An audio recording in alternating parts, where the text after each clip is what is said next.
Hi LEGO fans! After the insanity that was the 7,541 piece $800 Ultimate Collector's Series Millennium Falcon, LEGO has released something altogether more sensible for the 31st Ultimate Collector's Series set. Well, sensible in terms of Ultimate Collector's Series sets in any case. Today I'm going to be unboxing, speed building and reviewing set number 75181 Y-Wing Starfighter from LEGO Star Wars Ultimate Collector's Series. This is a 1,967 piece set and retails for about $200. That gives it a price to part ratio of just over 10 cents a part. And at 10.2 cents per part, it's slightly better value than the 10.6 cents per part we got in the Ultimate Collector's Series Millennium Falcon. Even so, $200 is a lot of cash, and I'm looking forward to finding out whether this set is going to be worth that kind of money. Certainly the box has a kind of premium look and feel with this very nice satin finish. And I really like the image on the front of the box showing the Y-Wing Starfighter hurtling down a trench on the Death Star. True to the movie, the Y-Wing was stripped of all its unnecessary weight to make it agile and fast. The part count includes one astromech droid and one minifigure. We've got R2-BHD and Gold Leader. The box art also includes a really nice schematic of the Y-Wing Starfighter, and this shows the Y-Wing to be 24 inches long and almost 12 inches wide. Flipping over to the back of the box, we're reminded this thing is a serious display piece and not intended as a toy. That becomes self-evident when you see the Y-Wing Starfighter mounted on that display stand. And as you'd expect with any Ultimate Collector Series set, we've got the obligatory fact plaque. Despite the designers creating this primarily for display purposes, there are a few interactive features. We've got rotating ion cannons on top of the cockpit, flip down feet in case you're feeling brave enough to take it off the display stand, an opening canopy on the cockpit so you can put the Gold Leader minifigure inside, and somewhere to put R2-D2's shiny cousin. When I'm spending an obscene amount of money on a LEGO set like this, there's one thing I want to see and one thing I don't. The one thing I do want to see is quite a heavy box, and this doesn't really disappoint, that's pretty good. The other thing I don't want to see is any room inside. Now there is a little bit of room inside that box, but it's not too bad. But to fully appreciate what we're getting here, we need to open this box up. So let's open up the box and see what we've got inside.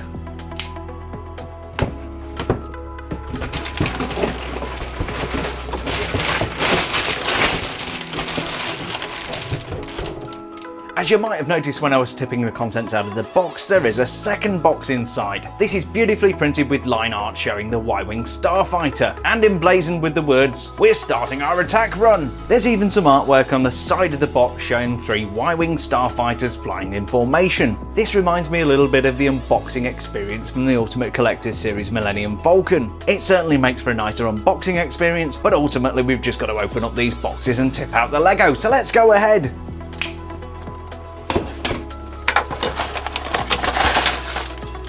Here's everything that came inside the box. We've got 15 bags of LEGO numbered for stages 1 through 13. A 235 page instruction manual, a plaque to which we'll be sticking the information sticker, and of course we can't have the information plaque without the obligatory sticker sheet. I'm going to go ahead and put together the Ultimate Collector's Series Y-Wing Starfighter, and today this is going to be a 3-minute speed build.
And here's a completed Ultimate Collector's Series BTL A4 Y-Wing Starfighter. This is definitely one of the more fiddly Ultimate Collector's Series sets that I've put together, especially those twin engines at the back, which use some interesting build techniques to say the least. Despite having quite a minimalist looking stand, the Y-Wing is actually quite sturdy on there. It is not gonna fall over. The stand is a solid build and has this section at the top here which docks with the bottom of the Y-Wing. Another nice feature is studs on either side of the display stand for the Gold Leader minifigure and the R2-BHD droid. The other important part of the mounting system is this square hole on the bottom of the Y-Wing fighter. Returning the Y-Wing to its display position is simply a case of realigning the stand. One of the really nice things about the Y-Wing is that you can decide which way you want to display it. You can display it sideways as we showed a few moments ago, or display it facing forwards as you see now. You could probably also display it facing backwards, but I don't really see the point in that. At the front of the ship you can see the cockpit, and I really want to show you how to put the Gold Leader inside. But as you can see, if I try and fiddle with this here, it's all very wobbly. So first of all, let's take this off the stand and deploy the Y-Wing Starfighter's feet. In total on the Y-Wing there are 6 feet mounted in 3 pairs of 2. We've got one on this engine, one on this engine, and another pair at the front. These fold out manually, and I'm hoping they're going to be strong enough to hold up the weight of the whole Y-Wing. Now that I come to do this, they look a little bit fragile and I think they might be there for decorative purposes only. However, there is some support at the back for that foot and it does kind of lock into place, so we might be okay with this. With all 3 feet locked into place, it's the moment of truth, so wish me luck.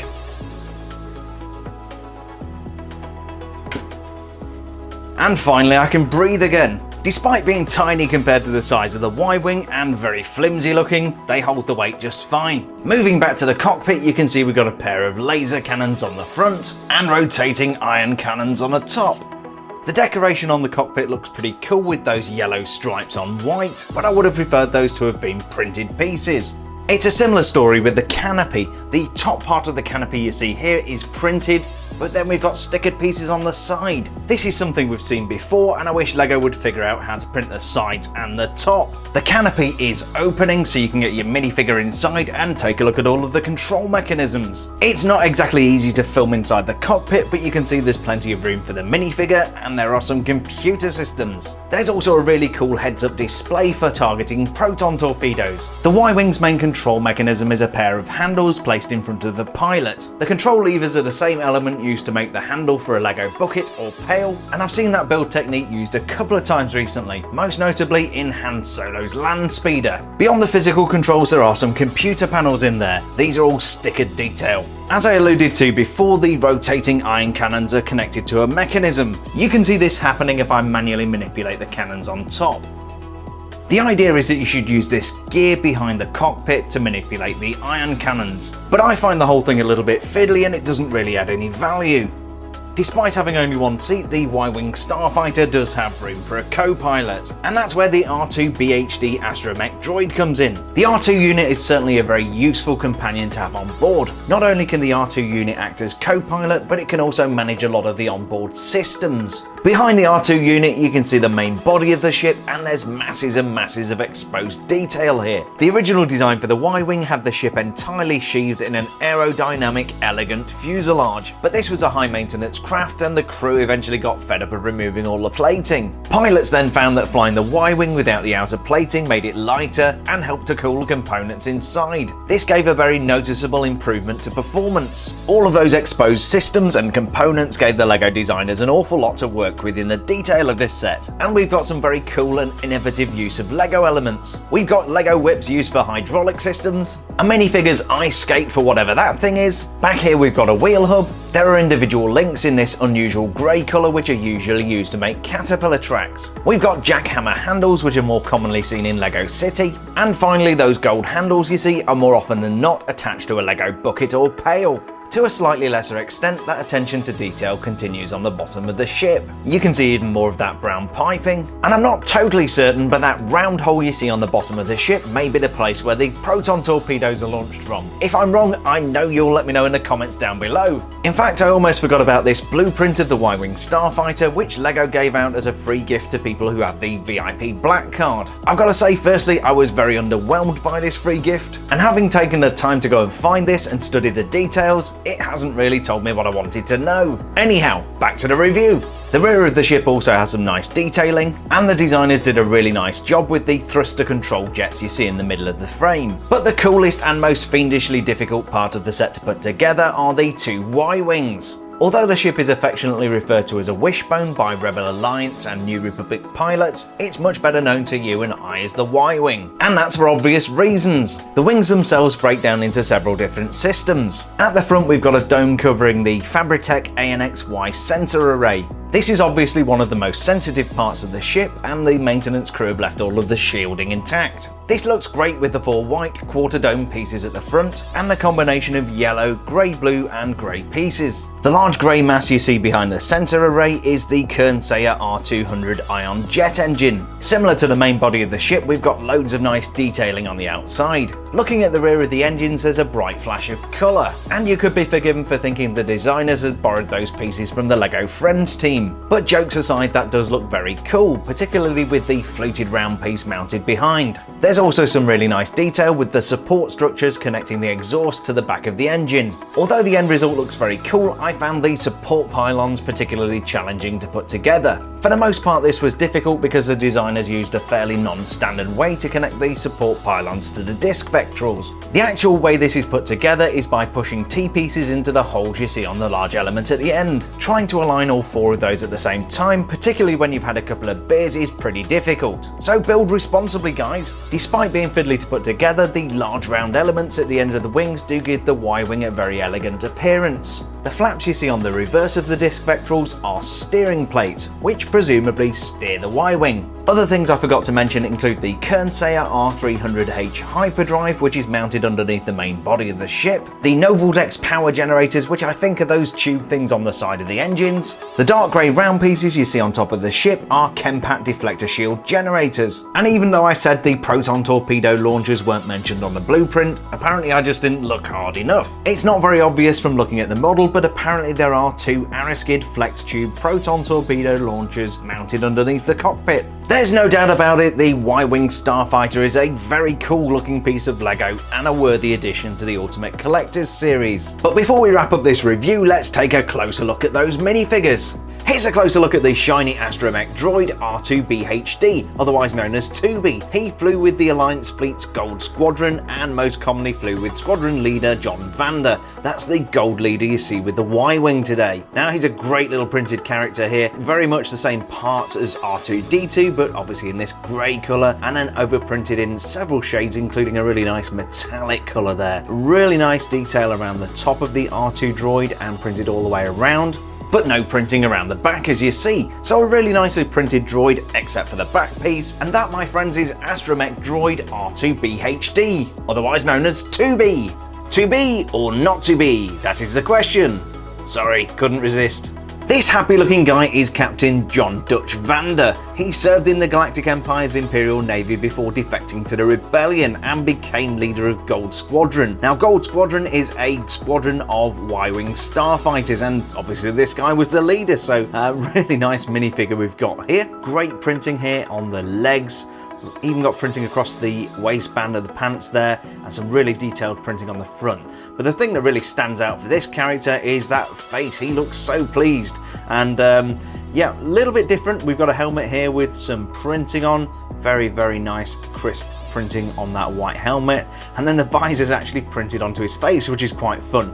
Now turning him around to the back, you can see we've got a little bit more detailing on the back here, some printed detail.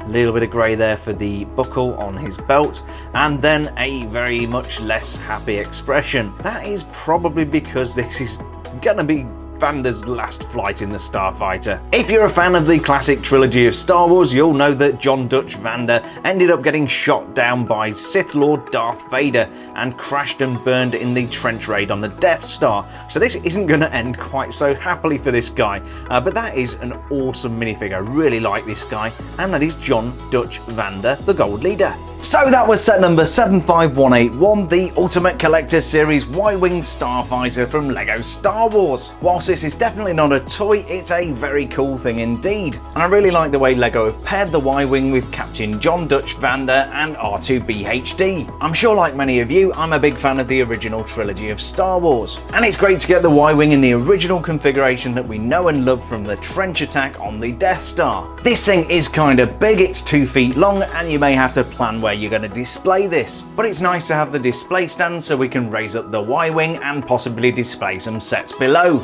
In any case, it's very much easier to display than the Ultimate Collector's Series Millennium Falcon. That thing is still living on my basement floor. I really must get down to IKEA and buy something to put it on. The level of detail that LEGO managed to cram into this set is very impressive, and it's definitely worthy of the Ultimate Collector's Series label. Is it worthy of the Ultimate Collector's Series price? Well, that's subjective, but I'd love to know your thoughts in the comment section below. Whatever your thoughts on the BTL A4 Y-Wing Starfighter, I do hope you enjoyed this unboxing, speed build and review video. If you're new to my channel, I'd love you to know that I release 2 new LEGO review videos every single week. I've got something really big coming up, so if you've not already done so, please subscribe to my channel and don't forget to click the bell to be notified when new content comes out. Thanks a million for checking out my video today, stay safe and may the Force be with you.